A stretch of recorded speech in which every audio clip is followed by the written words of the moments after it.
This is Greg Pass with the Americans in Wartime Experience. Today's date is October the 2nd, 2021. It is 12:39 and I am in Virginia Beach at Warbirds Over the Beach. And I have the pleasure to be sitting down with Michelle Bibbs. Michelle, thank you for spending time with us. You're welcome. First off, start off with your full name. Michelle Yvette Bibbs. And where were you born at, Michelle? Pawtucket, Rhode Island. And do you have any other veterans in your family? Yes, I have a sister and a brother and my father, my grandson, and I have a lot of uncles and cousins. Wow. Military family. Yeah. So was that the motivation to enlist? Kinda. Kinda. I was married to a Marine, and when we split, it was a choice to work or to, support my two daughters or go in the military. So I went to a job. I was working for Procter & Gamble, and when they put me on the night shift and I had two young kids, I was like, no, I can't do this. So I went to the recruiter office and, took the test and everything. And then I finally decided that's what I wanted to do. So I ended up going in there. Plus I found out about, when you go in the military, if you have a good job, they have to hold your job. So when I found that, I said, well, I can go in for 4 years. And if I don't like it, I can get out and get my job back. So I had to bring all that paperwork to my employer, and they held my job until I re-upped, when I re-upped for the second time. Did you seek out the Army versus other branches, or? I seeked out the Army because, like I said, my father, uncles, cousins, brothers and sisters, they went Navy. And then most of my cousins and uncles, they Air Force. And I wanted to challenge. And when I was married to the Marine, he was a buck private, so I went with him to do everything, folded the t-shirts, everything. So when I looked at the two and compared, once I figured out what the Marine Corps was talking, the Army stuff it just came natural to me because they're almost alike as far as what they do in their basic training. And then when I went to the Navy recruiter, their basic training wasn't challenging enough for me. And then the Air Force, I went there. When they told me I had to take all these tests, to get promoted and all that stuff, I was like, I'm too old to be going back to school. So I knew I didn't want to go Marine Corps because they brainwash you. I'm sorry, but they brainwashed the people there. So the Army was what I was looking for, and I ended up going in the military. So what MOS, what type of job did you have? I started out as a 77 Papa, which was highest source of supply. And then throughout the years, I ended up being a 71 Lima, got trained for that because I was a clerk for our units. And then I ended up going into 88 Hotel, which is documentation for supply. And then I end up, when I got out, I was a 77 Whiskey, and that's water purification. Okay. So let me back up. What year was it you enlisted? In 86. Okay. So let's fast forward to 1990. Okay. So do you remember where you were when you heard about Kuwait being invaded, or did you even know where Kuwait was at the time? No, we heard about it. I was at Fort Bragg, and we heard about it. Didn't think we were going to go, especially being a female when they kept saying females don't go to war and stuff like that. So I pretty much didn't think we was going to go. I worked on the airline that we were handing out the suntan lotion and the glasses to the service member that was flying out, and then we got the call, and it was shock because I never thought I would have to go to war. And then my ex-husband was a Marine, and he was a grunt. He gets orders to go to Spain. My sister and my brother, they stayed stateside, and then I'm the one with the children, and I had to go to the war. So it was an honor, but I was still scared. But it was an honor that we were like the first group of females that actually went to a war. Yeah. So did you go in the summer of '90 then, or when did you get overseas? So I was in the I was in the advanced party. So I left in August of '90. I was over there.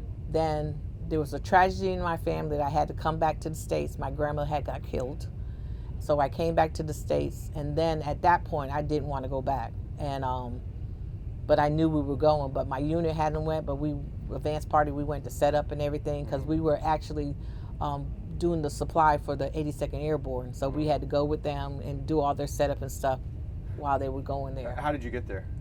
We went by plane. Okay. And did you where were you when you got off the plane? Where were you staying at right after that? Was that the port? Were you at the port or? No. We got off the plane. We were there a day early, so they had nowhere to put us. So we actually stayed in that bus. We was in a bus. When we landed in this dark strip. It was the middle of the night. And, you know, we had all our weapons and stuff was under the belly of the plane. And then the reality of war kind of set into most of us. And we were like, because we was in a commercial flight.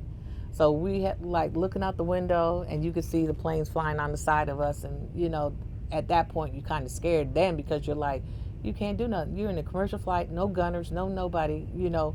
We're just praying that we can get down. We didn't know if they were our planes flying us in or if they were their planes, you know, tagging us. So when we get down, we open up the door, it's pitch black. And then all of a sudden these two lights come on. And they were like, hurry up, get on the bus, hurry up, get on the bus. And everybody's like, what? You know, we're like, what are you talking about? So we get on a bus, we start driving around, and then that's when we were told that we came a day early and they did not know where to house us. So we rode around until that next day. We rode around all night, just riding around. We ended up in Cobalt, and they didn't have any beds and stuff there, so they sent us to, they call it Tent City. Mm-hmm. It was right outside of Dahara. So we went to Tent City, and that's where we set up when we first got there. When I came back, and then my unit went, when I followed with my whole unit, we were intense, and we were in these things that look like an 18-wheeler. That's what the back of the 18-wheelers, those boxes. Yeah. Those cargo boxes. Like that's what they. Yeah, that's what it looked like. They put us in those. Yeah. Some of us had tents, and some of us didn't. So you got there in August of '90, and then you went back home. I went back home. When was that? I went back home in November of '90. And then we flew back out. We got the call to leave, and it was after Christmas in December, so we got there. So it must have been the end of December because we got there the 1st of January when our unit got there. Okay, so you went back in '91, in January '91. Yeah. Right in time for the war to kick off. Right in time for the war to kick off. Okay, so what were you doing between August and November? What kind of daily work were you doing? I worked on like I was telling you, I worked on the cargo, not the cargo, the flight deck that we were sending people to go to Saudi. I just went back with my unit. And then we had some working there. We had others working with the 82nd Airborne. You know, we were packing all their stuff to get them ready to go out because usually we went out first and then set up all their stuff, and then they came and jumped in and did all of what they had to do to go in there. Okay. So, and then January of '91, where were you at that point? Did you same area? We went to Daiharan. Okay. Yeah, we was right outside Daiharan base, and that's where most of us worked on the cargo yard on Daiharan. We worked there until they had give us orders because, you know, everything was going fast and with the scuds and stuff coming on. So some of us worked on Daiharan, some of us was making runs. We were doing water and fuel. At that time, we had to go up to the line to lay the pipes so they can get showers and the fuel lines because that was our job. So I worked on Daiharan.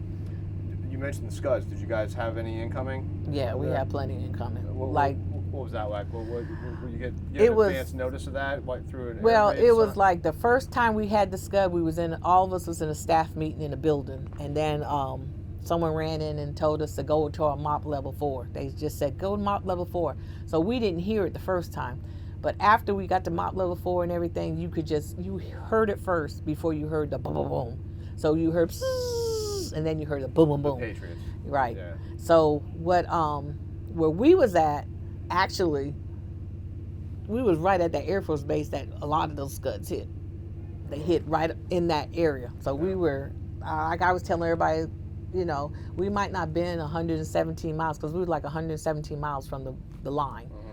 But we was where they were hitting. They wasn't hitting the people on the line. They were hitting us in the back. So we were 2 miles from, they called it Ghost Town, but we was 2 miles from Ghost Town. That was where that reserve unit from Philadelphia got hit. So our unit had to go out there. We went out there to, you know, help them. And what did that look like? What did that seem like? I had to go back. Mm-hmm. It was terrible. You saw body parts. They were lifting pieces off of people, and you know, they didn't have no legs or they didn't have no arm, and it just bodies all over the place. When it hit that building, it was terrible. And I saw my sergeant. He picked up. We went in a bus, and he picked up. Some girl was hollering, "Help me! Help me! Help me!" So we picked up the seat. When we picked up the seat, she was cut, nothing below, and that's when I had to go back because I just couldn't take it. It was just too much for me. Yeah. So you mentioned MOP 4. So keeping in mind that a lot of people don't know what that is, describe it and describe how uncomfortable it is.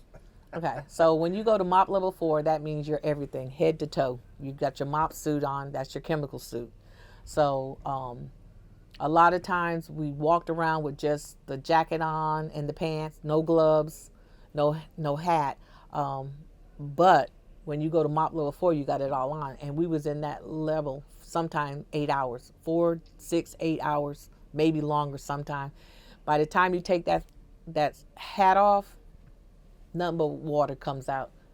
Nothing but water. And when you first get in it, like when we go through training and stuff, which, you know, you think you don't really realize how much you do when you're going through the training. But when you go through training, you'll be so surprised when you have to get in there how much that flash. I mean, you know, they always tell you put your stuff on and help your buddy. And that's what you do. You put your stuff on first and then you help your buddy get all dressed and stuff. So, yeah, we had a lot of, what would I say? They claim it wasn't chemical, but when the NBC guys and stuff went around to, take samples, the tape turned the pink colors. And we knew there was some chemical in something. Yeah. So. Did you take those PB pills? Yes. They forced us to take all that medicine. Yeah. Yep. We took the PB pills. We had the Anstrap, all that stuff. We took a lot of that stuff. We even took some medicine that we actually, I don't know if I should say it, but we actually had a sign for it to say it was not proven from the FDA at that time. Yeah. So, you're in the military, you do what you're told to do. Yeah. So the one instant, I'm not sure what the shot was, but I had got hurt out there. And so I was in the back in the camp, and there was 5 of us, 5 females. They wanted us to take this experiment drug, whatever it was. They couldn't tell us if you were going to be sterilized, if you could have kids or anything. And at the time, I had hurt my back. I was paralyzed, and then I got my legs and stuff back, and I was on heavy-duty drugs. So I was like, so what's going to be the effect of me taking this, and I'm taking these heavy-duty drugs? And they were like, nothing. So, yeah, they came and got us. They came and got us and made us go there. Had to sit me down with 2 MPs on both sides of me, and they gave me the shot because I refused to take the shot. But, I was like, I'm taking morphine, I'm on, codeine, I'm on Valium, I'm on all these drugs, and I just didn't know what the effect was going to be for me in the long run. And the other girls didn't take it because they wanted to have kids. They were young, and they wanted to have children. Yeah. So one of the interesting things about Desert Storm is people look back at it and they're like, that's a 100-hour war, and we ran these guys over real quick. But at the time, we didn't know that it was going to be that. Right. Can you help put somebody into that mind frame of what, when you were deploying there? This at the time, I think they were like the 4th largest army in the world. Yes. That we thought we were in for a fight. Yes. Is that something that ever went through your head? Is, hey, this is going to be a long, drawn-out thing? Well, we thought it was going to be a long, drawn-out thing. Like I said, I worked on the break bulk area, so I worked on the cargo yard. And reality to me was when we saw the caskets come, and we saw the body bags come, and then I never knew they had body pieces bags. So that was the reality to us, because we figured, tens of thousands not come back. And then through all our briefings and talking and all the stuff that they gave us, they were telling us that, we were set that this was going to be a long war, and a lot of us wasn't going to come back. So you was always sharp. I mean, thank God that it was short and sweet like it was, but after we came from Desert Storm and all the other wars after that, I'm like, I'm just so glad that I made it back alive. There was some of my friends that didn't. Some of my friends came back with a lot of issues, and they died when they came back because of the issues that happened there. So it was it was something. It was, it was something that you don't take lightly, Yeah. especially when you're doing the scuds. You're getting scudded every night. You don't know if it's real. You don't know if it's chemical. You don't know if it's going to hit your area. And like I said, when they hit that 2 miles from us, that's reality too. Mm-hmm. It could hit anywhere. And we like I say, you hear, and then them patrons. I mean, I took my hat off of those guys because they was on point, because they saved a lot of us, because they were knocking them things out. Mm-hmm. So, living conditions. Where were you? Were you living in a tent? Were you in a warehouse? So when I went the first time, I was in a tent. When I went back, I was in we was in those cargo, like little cargo buildings. Yeah, connexes. We were kind of shoved in there. Like, I think in the one that I was in, I think there was like 10 of us. We didn't have room for everything. And there's 10 females. 10 females in a little box don't work. Mm-hmm. And the only thing I didn't like about it, because how the base was set, there was a long street that came up. We come through the gate, and there was a long street that came up. So they put all the females right here on the corner. So I got mad. I was one of the highest NCOs in there, right? So I was like, so you're going to put the females at the corner, so if they bust through the gates, we hear about all this, we were hearing about the raping and all that stuff going on. And they're like, no. But all the guys was in the center. Mm-hmm. So the females was like around them, and I didn't think that was right. So that was one, strike. And it was just different things that they had us do. Like the bus came up, and one time the bus came up and it had males in the front and females in the back. I refused to go in the back. I said, no, I ain't going in the back of the bus. So that was an issue. And then they end up having our drivers start driving us, because those people do not, women are second class, and they would not let us on the bus unless we went to the back. So there was a lot of issues. And then when we went out in town, we had to wear the little outfits. Did you really? Yeah. And it was like, we're Americans, but there was so much. I mean, it might have been a short war, but there was so much going on, especially with the females out there, because females were being raped. There was female drivers that got pulled out of their trucks because of the Saudi men. They just pulled in front of them, pulled them out and stoned them. I mean, there was just a lot of stuff going on because they was not used to us. And then, of course, Americans, how we dress half the time. So if we went out in town, we either had to wear sweats or we had to wear uniform. We couldn't wear civilian clothes, the females, but the guys could wear whatever they want. So I know that it was for our protection because of what was going on, but to me, it just seemed like we was not from Saudi, and we were Americans, and you need to respect our wishes too, like we were Americans, but they didn't. What month did you come back? How long were you there? I was there until,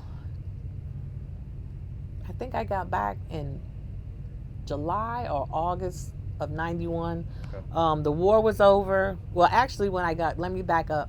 When I got hurt in February of 91. That's when I fell off a pallet. I was standing on a pallet that just got delivered from a helicopter. I was doing the signal bring the chain up. All of a sudden, here it went. So that meant mop level 4. And then we heard the boom. So what happened to me when I tried to get off, my foot and my boot fell in between the boxes and stuff. I got hung up inside that cargo net. They tried to tug, I tried to tug, and everybody's putting their mop level 4. Mine was 2 doors down, 2 pallets down. So they ran and gave it to me, and then I was able to put the mop hat on, and then I put the jacket on and the gloves, but I couldn't put the bottoms on because I couldn't get it on. So just pure panic, and that's all it is. And anybody say they wasn't scared a lot of that time, they tell them a lie. Just pure panic. Your mind's running like it may be chemical this time, and I'm not set. So I kind of was still trying to tug. The more I tugged, the more I was sinking in. And then I just happened to turn around, and when I turned around, it came loose, and I fell off the pallet. And when I fell off like a horseshoe, like my butt hit, and then my head hit. And they said I was out for a little bit. Then when I came to, that's when they asked me, was I okay? And I was like, yeah, I'm fine. I was a little sore, but I was still fine. I went to work that night. The next day, I got up, and they were like, Bibbs, get up. And I was like, I'm up. And they're like, no, you're not. You're laying down. I was like, no, I'm up. I could not move. Could not move at all. Paralyzed. Couldn't move nothing. I could move my head, but I couldn't move anything. So of course I got panicked. The girls in the thing panicked. They rushed me to I think it was 85th Airborne, not 85th Medical Unit. That's when they put me in traction and they put me in the hospital. And I was in there for a couple of weeks, and then they said they were getting ready to take me to Germany. They were going to fly me to Germany. And the night that they flew me to Germany, was going to fly me to Germany, is the night that it felt like someone put gasoline on my legs. And they were just burning. I was screaming. They were like, "What's wrong?" I said, "My legs are on fire." And they said, "You got feeling?" I said, "Yeah, my legs are on fire." And so the guy started poking me at the bottom of my feet, and I didn't feel anything at first, and then I started feeling it. And they figured that I must have hit a nerve or something that blocked it. So, I was able to start moving my legs and stuff, and then I had to go through physical therapy. So I went through the therapy. Is this in Saudi? Or this was in Saudi. Saudi. So it kept you there. They kept me there, and that's why I didn't understand. People were going home left and right, and I had what they classified as a P3 profile, which the Army calls it a dead man profile. I couldn't do nothing. I couldn't lift. I couldn't, carry. Couldn't stand for long periods of time and stuff like that. So I had a guy that was assigned to me, so he had to carry all my stuff, my rucksack and all the stuff when I go, and that's when they assigned me to be in charge of the break bulk area. And I was the one that everybody had to come see to get anything out of there. They had to see me, and I had to document everything that came in. And they had to do by their DODAC numbers. So if they didn't have their DODAC numbers, they couldn't get it. And everything had to be checked in. So everything that was come from the States. And then they started, of course, the war started getting over then. And then they started doing the PXs, the P extras for us. And we had stuff that was coming to the States that we can buy stuff. Because it was hard for us to go out in town. You had to go out with groups. You couldn't go out by yourself. So sometimes it was hard for us to go out in town. And if you didn't know the money exchange for the riads versus cash, they could get you too. So if you didn't know that, so they built our makeshift PX and stuff, so we were able to, get some stuff that we needed there. And then of course we got all the care packages from all the people from the States that were sending us care packages. So tell us about the anti-soldier letters. Oh my gosh, let me tell you, I do it now. If you have a chance to send out letters, please do it, because we were looking for those letters. We were looking for those care packages, anything from home. Back then, snail mail, 2 or 3 weeks. But anything that we can get from home, it was appreciated. We had a lot of schools, a lot of churches, and we love them. Whatever you sent us, we loved them, and it was like Christmas, we just give so much to the units, and it was just like Christmas, and everybody wanted it, because you didn't get mail like that. So when you got it, and we wrote those kids back, we wrote the churches back, individuals back, everyone that sent the stuff, we appreciate it. And don't let anybody tell you, those service people, when they're gone, away from home, anything is appreciated. And we loved it. Yep. So speaking of communication, so you had kids at the time? Yes, I had 2 children. How old? I had one 5 and one 18 months. Oh, wow. Yes.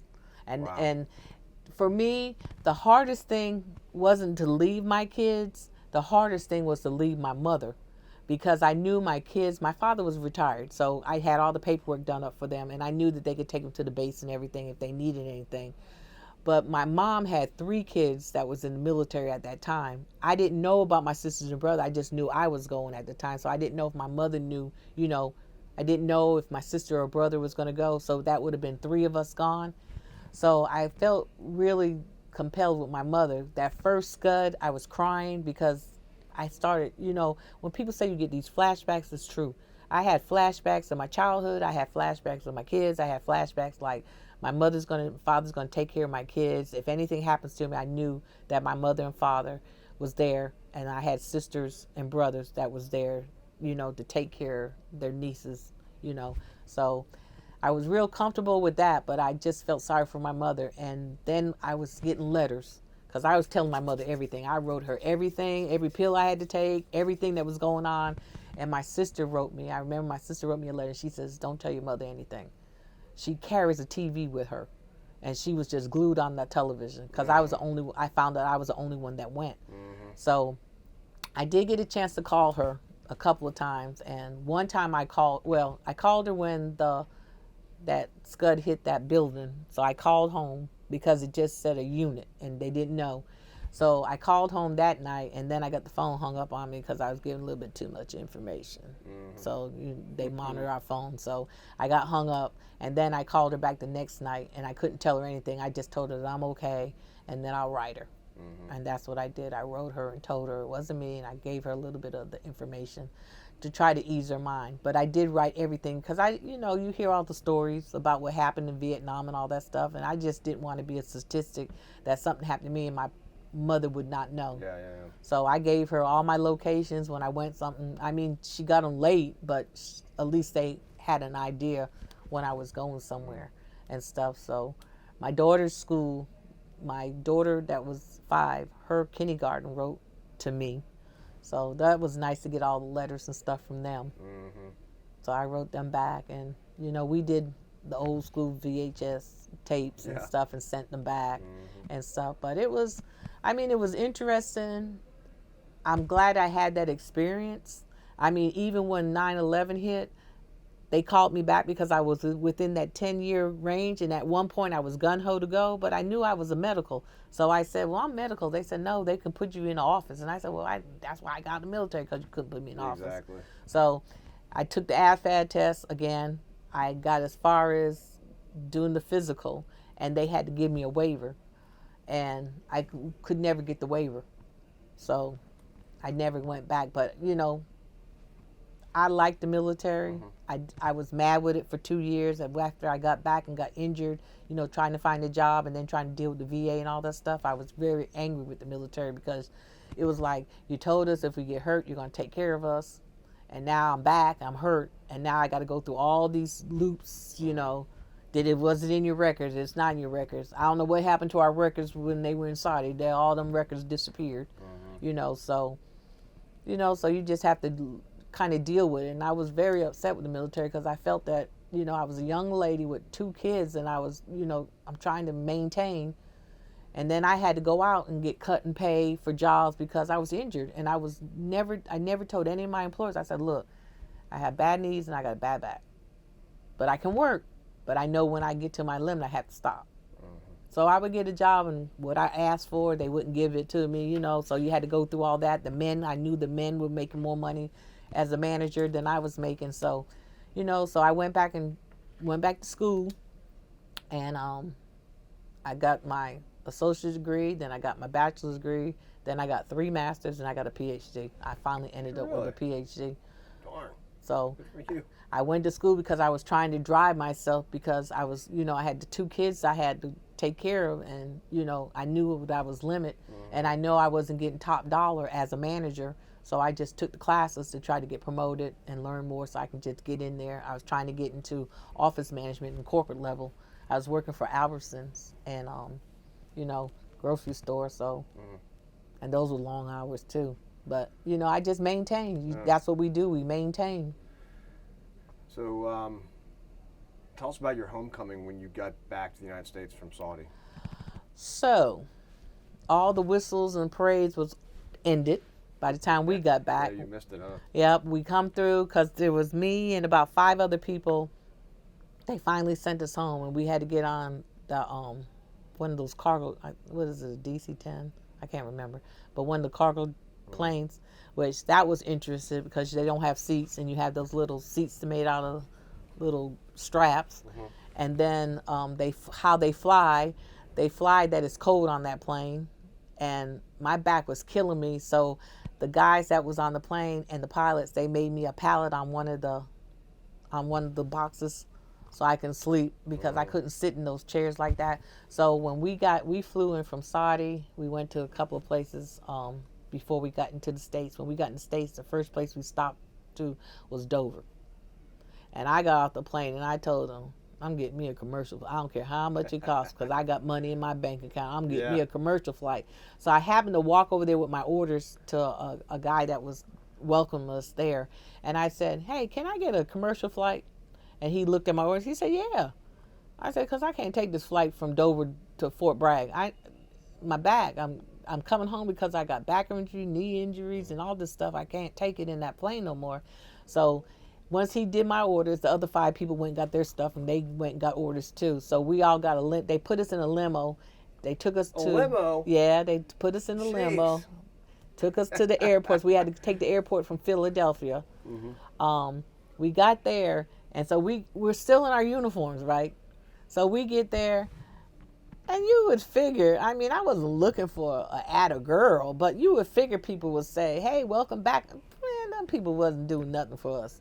They ain't do nothing. They just looked at us while we walked through with the uniforms. Yesterday's news. Yeah, it was like, it's over. We don't want to see y'all. Huh. So we walked through the airport, and then we stopped. But one place one bar we stopped at, and the 2 guys that was with me, they said, I need a big beer. What's the largest beer that you can have? Because, you know, we didn't have alcohol over there. And the guy came and gave them the drinks, and he said it was on him. That's cool. So they got it. But I was drinking soda because I was on medicine. So he gave us all our drinks for free. Mm-hmm. And then we went on and got on our plane. And me and my sergeant went to Fort Bragg, and those other guys went to wherever they were going to. And we get to Fort Bragg, and the first thing they wanted to do with me was, you got to go to the hospital. Quarantined us. Really? Yeah, they quarantined us coming back. We had to quarantine. They had a special floor above all the patients. They were quarantining us from coming from Saudi Arabia. Everybody was getting quarantined. Really? Yep. So we got in there, and then there was a couple of people that got sent home earlier than I did, and they came to visit me in the hospital. My sergeant, he stayed in overnight, and then he left, but I was hurt, and my back and stuff had flared up and stuff from that plane. So I ended up staying in the hospital for about 3 or 4 days, and then after that, I called my mother, because I didn't call my mother and father at that point yet, because I didn't know what was going to happen. So after they let me out, I called my mother and father, and guess what? They on a trip. With the kids? With the kids. So I just got me a ticket, and I flew home, and then I got a hold of my sister, and then my sister knew to tell my parents, and that was one of the most emotional thing, because I was on the flight going because they lived in Albany, Georgia. I'm on this little flight going to Albany, Georgia, and I was talking to people on the plane, so they were talking and thanking me. So when the plane landed, they said, you get off first. And I was like, no, I'm okay. They said, no, you get off first. So I got off the plane, and they were all behind me, and I was walking to the thing. And when I walked in, it's going to make me emotional. When I walked in, there was balloons and the signs, and then my kids ran up to me. My mom and dad was there. My sister and brother was there.